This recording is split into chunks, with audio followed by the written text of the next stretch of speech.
Hello and welcome to the Euro What, episode 136 for the week of December 6, 2021. I'm Mike McComb, and I'm joined today by Ben Smith. Hey, Ben. Hey, Mike. We are a pair of Americans trying to make sense of the Eurovision Song Contest. And this week, we'll be helping folks new to the fandom figure out what the heck is going on with Eurovision selection season. How's it going, Ben? It's good. And this feels like the perfect time to talk about this topic because selection season is starting. Yeah, I mean, we have our first song. How? How?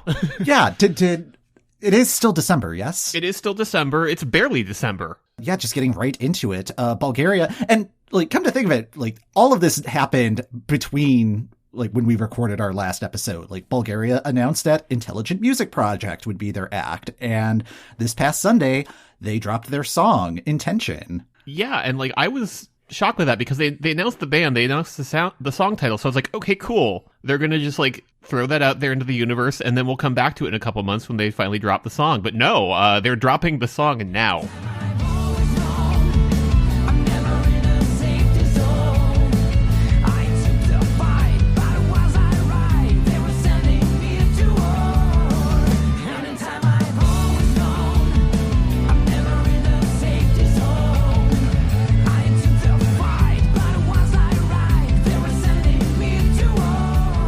I feel like there's always a few countries that sort of look at, oh, this is what won last year, we're going to send that. And that's what this feels like. And I feel like I wasn't expecting that from Bulgaria. I'm not surprised that there's a rock entry already in the mix. And I agree that we are probably going to have a few more than usual. This one, it is a departure from what Bulgaria has been doing the last few years, which is kind of disappointing because Bulgaria has really been going all out. Yeah, they've been going all out and they've had their finger on the pulse. And this doesn't feel fresh in the same way that what they've been doing has felt very of the moment. Yes and no. It just looking at the national finals that have taken place the last couple of years, there's been a lot of dad rock entries that either burn out in the semifinals or may get to the final. I think Melfest has had at least one dad rock entry in the last couple of finals. But yeah, this feels like the only way that a dad rock type song is going to get to Eurovision, just by having an internal selection process. That was also my mental reference point. This is the dad rock entry that's part of every Melfest. Intelligent Music Project was just when they dropped the press release, there's this is a rotating supergroup of rock musicians. Admittedly, I don't listen to a ton of music in this particular genre, so me reading through the press release, I'm just like, okay, you can just name a band Richie Blackmore's Rainbow, because that's where Ronnie Romero is from. He is fronting this incarnation of Intelligent Music Project.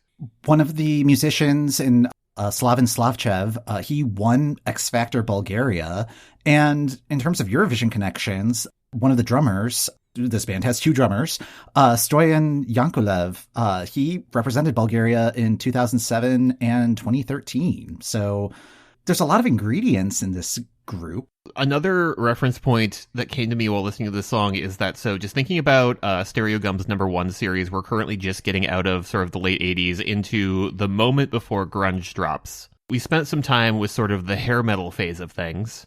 And this feels like, for the hair metal groups that are still together and still releasing things, this is what they're now releasing in 2022. Is if you're coming to a Motley Crue album in 2022, you're wanting something kind of like this, where it's yeah, it sounds like the late 80s. It doesn't feel particularly fresh to me. There was something about Måneskin's take on rock that felt like they were doing something new and pushing things forward, even though it was very classically rock, in a way that this is missing whatever that secret sauce is. This does have that sort of Bon Jovi, yes, whatever their most recent album was. We'll have a few months to kind of sit on this one because the deadline's not until March. So who knows? They could revamp this. They could decide to send something else, or they could stick with this and just have a really strong promo campaign. Yeah, Bulgaria's thrown down the gauntlet. I guess it's just such a weird choice to release this song now to me. I have a theory on this. Bulgaria's broadcaster has a very tight budget, and I'm wondering if there just happened to be some money left over for 2021 that was use it or lose it by December 31st. So getting this out the door now allows them take advantage of that and then have the full budget available for next year when they actually have to promote this. Okay, I'm fully speculating, but yeah, I would buy that. This feels like when a movie gets released in February, because we're all busy watching the Oscar movies that are now in wider release, so we can sort of slide something under the radar. Yeah, I went to see House of Gucci a couple weeks ago, and watching the trailers, and it'd be like, okay, you can tell which ones they think have Oscar chances because they're just like coming in December, and the ones that's like, oh, this one looks interesting. Oh, February 7th. Nope. So just like, oh no. You had me until the release date. It's like, what is Chris Pratt voicing in this one? Anyway, so we have our first of 41 songs. Yeah, the process is getting started. Before we dive into sort of all of the other selection season happenings that are afoot, I thought it might be nice to check in with everybody's favorite rock band, Måneskin. What's Måneskin up to? The place I was not expecting to see them was the Grammy Award nomination ceremony that happened a few weeks ago, because all of a sudden I was watching that as just sort of lunchtime amusement, waiting to see, is Måneskin going to get a Best New Artist Grammy nomination? They are not, spoiler alert, but they did show up. They gave them the classical categories to read the nominees for. I want to know who was in charge of who was reading the acts, because those are some very wordy categories. And it was very rude to a group where English is clearly not their first language. Like, they were having some trouble. I wasn't able to watch it live, but I had my phone next to me. And when you had tweeted that out, just getting all of the retweet notifications, like, oh, either something really bad happened or something really awesome happened. Oh, but yeah. And then they've also been making a lot of TV appearances. They showed up on Ellen, and last week they were the guest performers on the live shows for The Voice. They did a medley of Beggin' and Mamma Mia, which that's a pretty good platform. They're hitting all of the NBC highlights. Yes, just like all of the big NBC shows to see NBC on. Between The Voice performance and the Grammys, I'm wondering if they packed one too few suitcases for things, because there is some mixing and matching happening, which I'm very delighted by.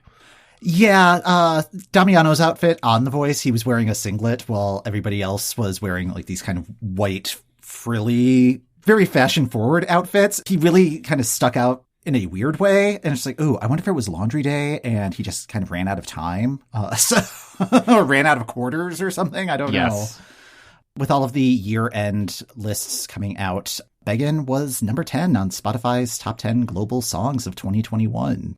That's pretty neat. And then I saw some of the other analytics, and it amused me greatly that Beggin' and Mamma Mia and I Wanna Be Your Slave are doing numbers in the US. And then Ziti I Buoni, which was, when I opened up my Spotify Wrapped this year, was blasting. Mm-hmm. The second I opened it, okay, cool. Yes. I'm apparently one of the only people in the US streaming it, because that one is doing no numbers for the US compared to their other songs. Following in their footsteps could be one of the 22 acts that were announced as competitors for the San Remo Festival next year. And there are quite a few Eurovision alumni that are in this list. Eva Zanicki from 1969, Gianni Morandi from 1970, Massimo Ranieri from 1971 and 1973, people that we would be a little bit more familiar with. Emma, who competed in 2014, Fabrizio Moro, who was half of the duo in 2018, and Mahmood is coming back from 2019. That's a really good mix. And then a lot of familiar faces are rounding out the field as well. So everybody was super, super excited when the list was announced on Saturday. And yeah, it almost feels like a Tournament of Champions type setup for San Remo. San Remo Quarter Quell Edition. It was also announced that the hosts for the Eurovision Song Contest will be announced after the San Remo final, which is scheduled for February 5th. As somebody who has been meaning to get into San Remo the last couple of years, it sounds like this might be a good one to start with. Also, seemingly Tournament of Champions-y is Melfest this year. A lot of ESC alumni on the docket there. Those include John Lundvik, who represented them, Anna Bergendahl, always a strong competitor there, and Robin Bengtsson. So, plenty of known entities there. And then there's also just a lot of familiar faces, especially if you've watched a lot of Melfests. Clara Hammarström is making her third consecutive appearance, which is sort of a new thing because, like, I think there used to be a rule that you had to take a break after 2 years of subsequent performances. I also thought that was a rule. Maybe that was just kind of like an informal sort of, but... yeah, not written down, but sort of respected thingy. But yeah, maybe not. I personally got excited when I heard Clara, and then it was Hammarström, which I'm like, okay, I did like her song, and I was surprised by how well it did, but I was hoping for a different Clara. Especially with Måneskin winning, I'm like, how is Sweden going to sort of pivot? And like, I thought that could have been an interesting way for them to go, but you know what? We're still going to have a lot of interesting stuff in the mix. Yeah, I don't know. Looking at the full Melfest list, does not appear that Sweden has really pivoted at all in that regard. Like, so it is like Sweden's doing the Sweden thing. So, well, we'll see how long that works. So, San Marino also announced their artists for their national selection, which is Una Voce per San Marino. 84 acts in the emerging artist category have reached the casting round. So they will have auditions, and there's an academy element to it. Eventually, that list of 84 acts will get whittled down to 9, and there will be 9 established acts that will be competing in the grand final, which is scheduled for February. So details about that are slowly coming together, but yeah, another new process to watch. Yes, the most serene of new processes. Yes. Sticking with what they have been doing the last couple of years is Norway. Norway is doing another 6-week Melodi Grand Prix starting January 15th. 4 semifinals, a second chance round. The final, they have a max of 6 people on stage. Business as usual from the last couple of years. 21 acts total, 5 auto qualifiers, 4 acts in each semifinal. All of the songs are dropping January 10th, which is that part is new. They had been doing sort of a week by week thing, but I'm kind of glad they're giving us everything. I am too, mainly because like Norway. I mean, you know how angry Norway's process makes me. I feel like they love just sort of stepping on their own feet in the process of getting this together. This year's Melodi Grand Prix was very frustrating because we could just have been done in week 1. Mm-hmm. But I'm excited to see how they continue to refine that process, even as it does slightly frustrate me. Just, I want the best for you, and you keep doing this. Yeah. Yeah, the part that I'm most interested in is the limiting to 6 people on stage, because there's usually one entry each year that looks like the dress rehearsal for Ragtime. And yeah, like I think the old maximum was 25 people or something, which is like, wow, that is a lot of people to have on stage. And like they still did that last year, even when like you shouldn't have that many. When you people shouldn't have that many people in the so, studio.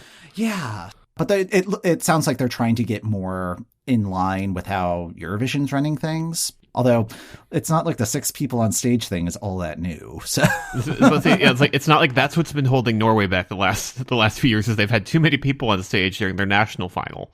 That'll be happening in January. Happening right now is Slovenia's EMA Freš process. The way that Slovenia does their process is they have their emerging acts portion of their national final EMA conducted mostly online. This year, they're doing a somewhat elaborate double elimination tournament. So each day, like Monday through Thursday, they're having 2 acts will duel. The winning act will move on to a final that's held over the weekend. The losing act will go to a second chance round. So it will be 4 competitors in the weekly final. 3 of them will move on will complete the qualifying round. The 4th person will end up going to the second chance round.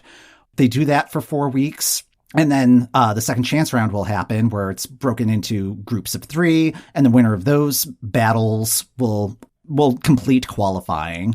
And then there's going to be 2 televised semifinals in January, where it'll be 7 acts one night, 7 acts the other night. The winner of each of those nights will move on to the EMA final, which will be held in February. A lot of process, but I'm kind of intrigued by this process.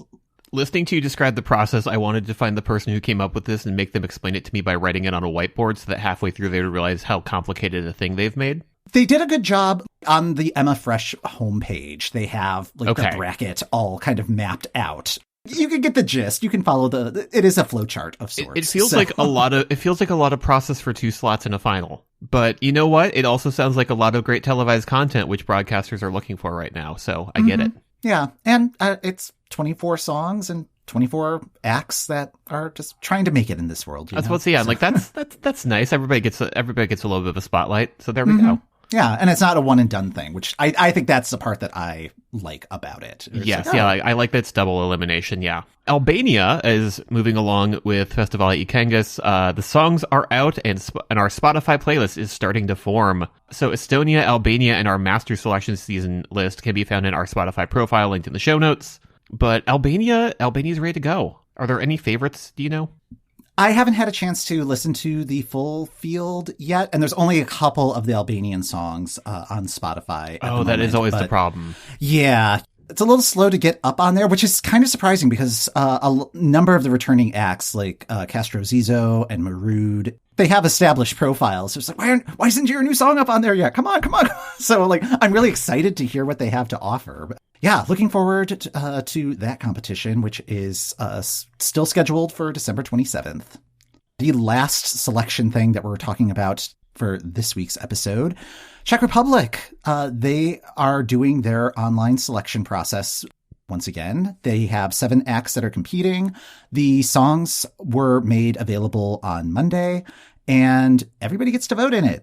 There's an international jury, the Czech public gets to vote, and everybody else in the world gets to vote as well. So we will have a link to all of those songs in the show notes, so you can have a listen, and we will know who the winner of that is a week from Thursday. Wow, that's a lot of stuff that's happening in December. Come on.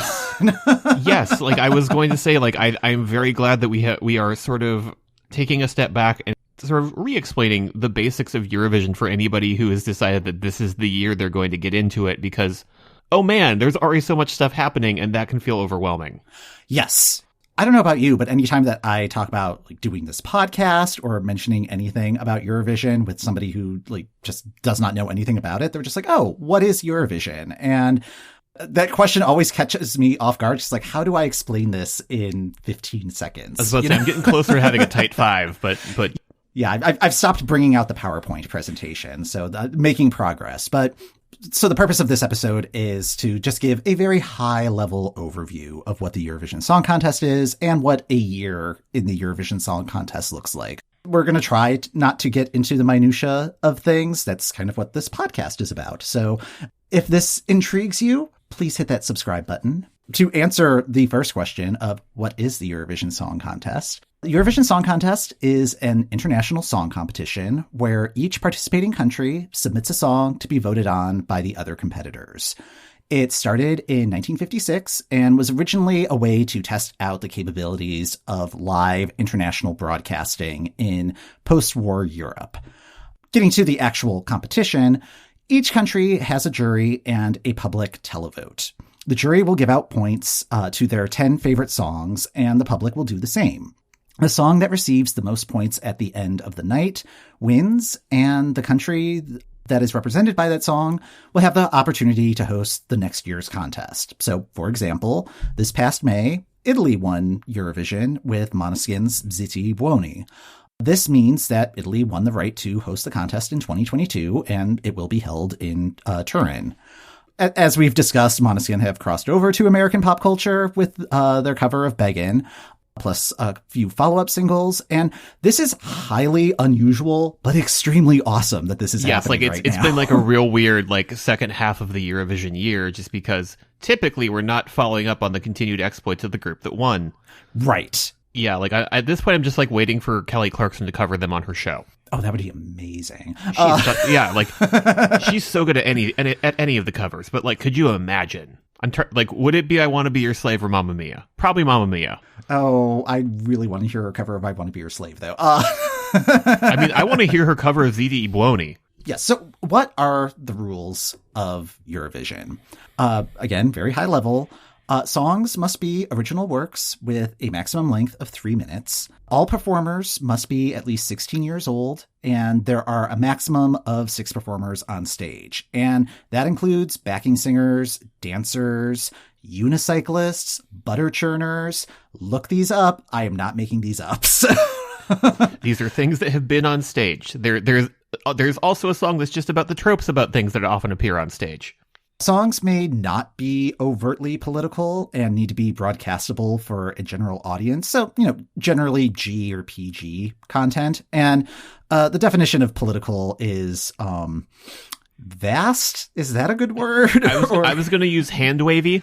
Or it's sort of like that one definition of pornography that you'll know it when you see it. Even then, it's still kind of like shrug emoji. So yeah, it's just big shrug emoji for that part. But yes. Each country's broadcaster determines the eligibility in terms of how they select their song, the nationality requirements for the people participating in that song, any language requirements, and what commitments they are expecting from their contestants. So they may require that everybody involved is a citizen of their country. They may recruit somebody from abroad. It could be in English. It could be in one of the national languages of that country.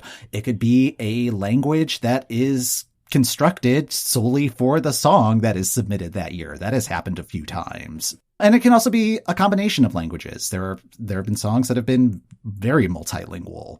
Well, yeah, and like just talking about selection method, like as we were walking through what various nations are doing, you have Bulgaria this year who has done an internal selection versus all of these other nations that are running selection processes, some of which are one show, some of which are 6-week processes. Right. And it could also be a combination of processes. Like they may select their artist, but then have a contest to determine their song, or have a contest to pick their artist and then choose a song later, or use a show like X Factor or that country's version of Idol or The Voice to determine their artist. So there's a lot of different ways of going about it, and it's the broadcaster that gets to determine that. The countries that get to participate are located within the European broadcasting area, and they also have to be members in good standing within the European Broadcasting Union. That explains why, like, Israel, not really a European country, gets to participate.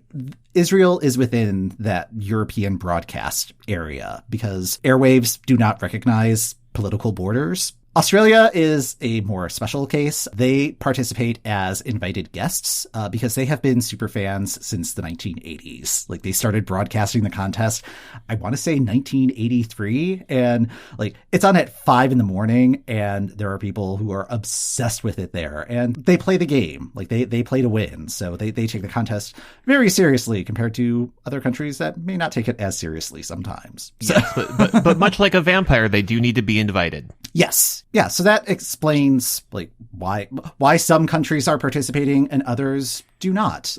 Like technically the Vatican could participate because there is a radio station there that has EBU membership. Still waiting for their debut entry. Send some Gregorian chant. Yes. All right. So in terms of what the Eurovision year looks like, September 1st is the official start of the Eurovision year, and that's in terms of song eligibility and just kind of general logistics of the contest. The host country usually announces what city they've selected and the venue that will host the following year's contest. Ones that are really on top of things, like, may even have the ticket situation figured out and know what dates they're going to start selling tickets and making them available to the public. Around this time, the participating countries declare their intent to compete, and they can start preparing their entry selection process, deciding if they're going to do that internal selection or if they're going to have a show or whatever combination of that. A final list of participants is usually released in early October. This year, there are going to be 41 countries that are competing. But they do have until sometime in mid-December to kind of pull back their deposit before it's non-refundable. As far as we know, all the 41 that have indicated interest will be participating in May. Selection season generally starts around this time. Typically, it's like Estonia and Albania that get kind of a head start on the selection process. For whatever reason, 2022 is starting very, very early. Everybody's real excited. There's a lot of things that are going to be happening in January. That's usually not the case, but yeah. Well, to compare things to the American political model is I tend to think of Albania as the Iowa of selection season, and this year is unusual in that we have a couple other countries that are selecting before Albania does. Albania, I tend to think of as that's going to be entry 1, just because Festivali Këngës always happens around Christmas. In general, this is just kind of like the gearing up phase. In January, The host city, in this case it will be Turin, will host an organizational meeting, and that is when they will allocate the positions for the semifinals. So of the 41 countries, Italy gets to go to the final automatically, not just because they're the host country, like the host country automatically gets into the final, but they are part of a group that is known as the Big Five, which includes France, Germany, Italy, Spain, and the United Kingdom. Those 5 countries provide the most financial support for the contest. So they've been given a special status that allows them to automatically go to the final.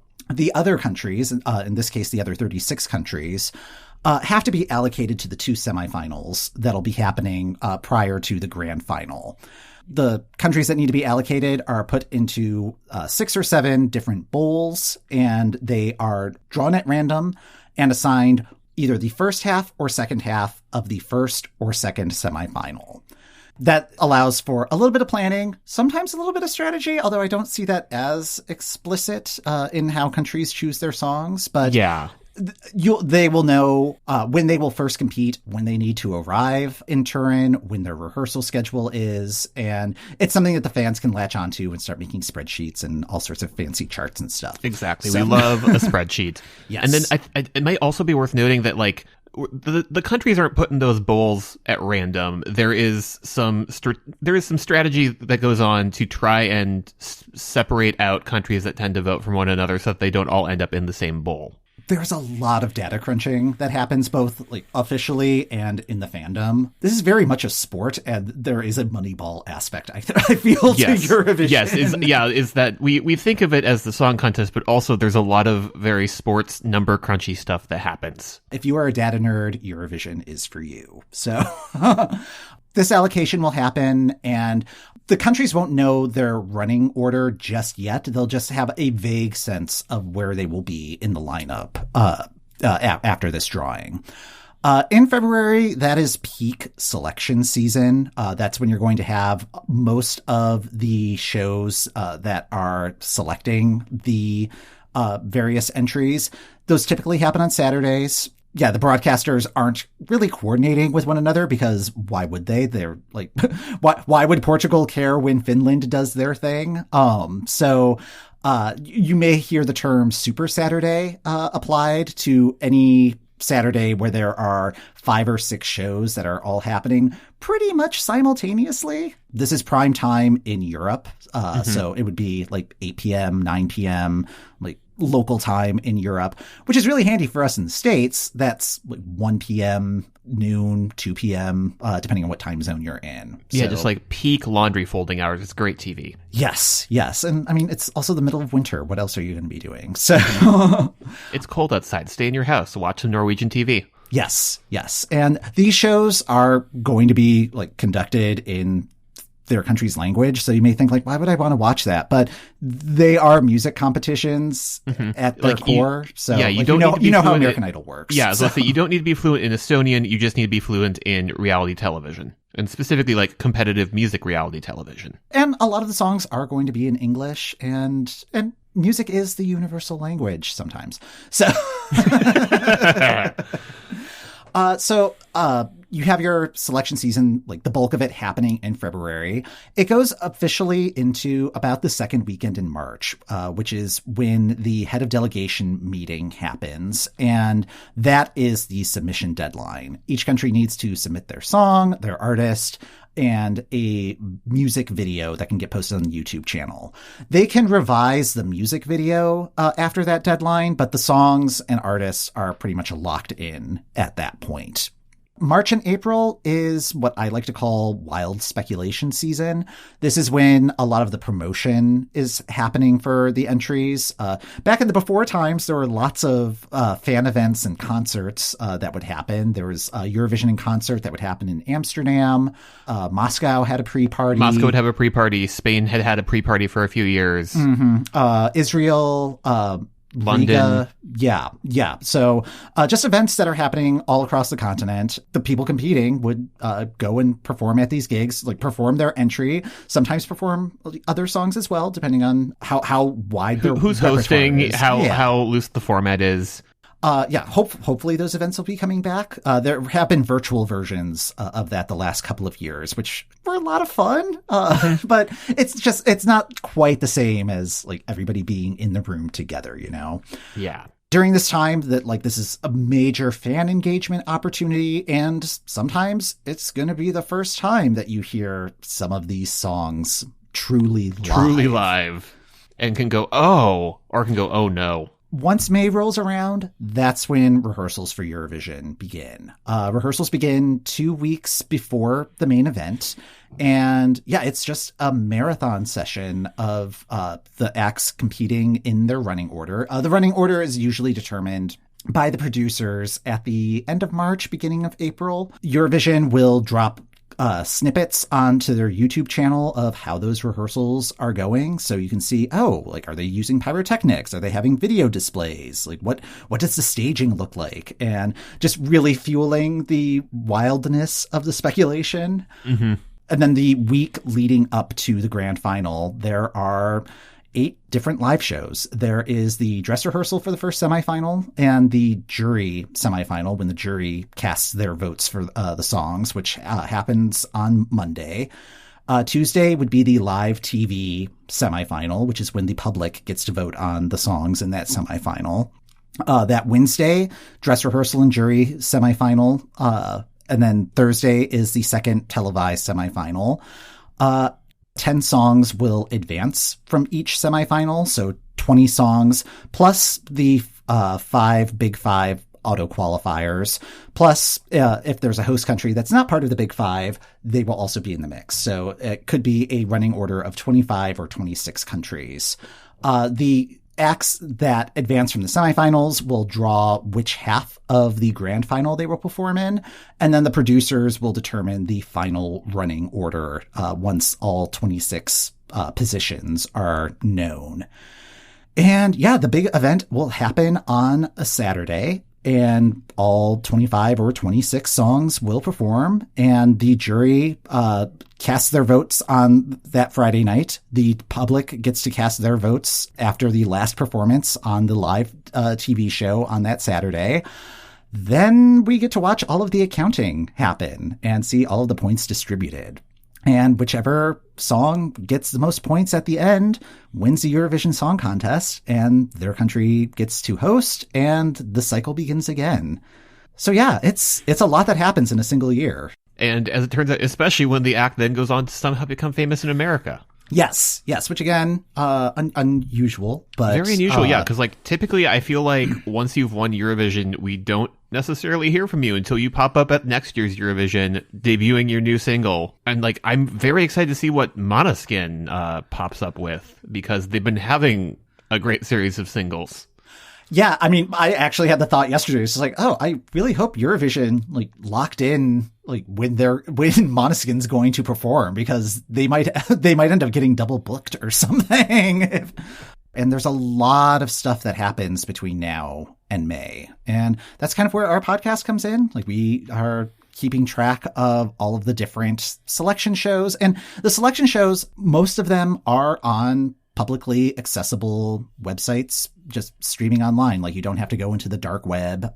Very rarely do you need a VPN to watch these. Yeah, and it's a great way to just kind of hang out with people on Twitter on a Saturday afternoon. A great revelation I had this year is that so many of the networks now have their own Apple TV apps. So I just have like a little folder on my Apple TV marked Europe. And it's just great. Every Saturday I go to Europe and I click into what's happening, and I think even the ones where they typically have a region lock on some of their content will unlock their selections, I think, because they know Eurofans do get into this stuff and do want to see this. Mm-hmm.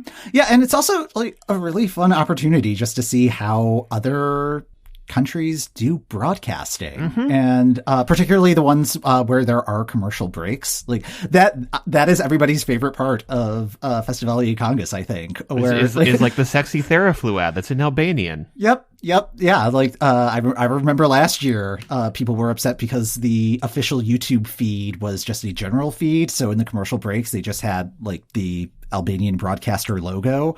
And the Albanian Twitter account was like, okay, here's an alternate feed with the commercials, but there was like just this undertone here's a weird feed of commercials, you weirdos.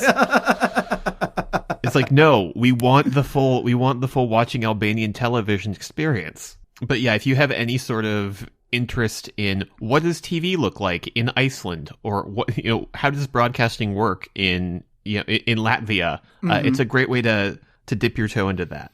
Yes. And you also get to see some of the entries that just do not make it to the Eurovision stage, because it's only going to be 41 songs. But like right now, we are close to 100 songs that are up for consideration just from the 4 countries that have released music at this point. Like, I mean, there are going to be several hundred songs that do not make it to Eurovision this year, but there could be some delightfully bonkers performances. Yes, and if you like messing with Spotify's algorithm like I do, and just having like a real weird Spotify Wrapped, it's a great way to do that. I'm getting really excited for 2022. I don't know about Same. You. So, yeah. But until then, I think that's going to do it for this episode of the Euro What. Thank you for listening. The Euro What podcast is hosted by Mike McComb, that's me, and Ben Smith. That's me. Show notes and links are in the description of this episode and on our website at eurowhat.com. If you'd like to contact us, we're at Eurowhat on Twitter, or you can email eurowhatpodcast@gmail.com. You can follow the Euro What on Apple Podcasts, Spotify, or the podcast app of your choice. If you'd like to support the show, we're also on Patreon at patreon.com/Eurowhat. Next time on the Euro What, we take one last look at this year's competition and the class of 2021.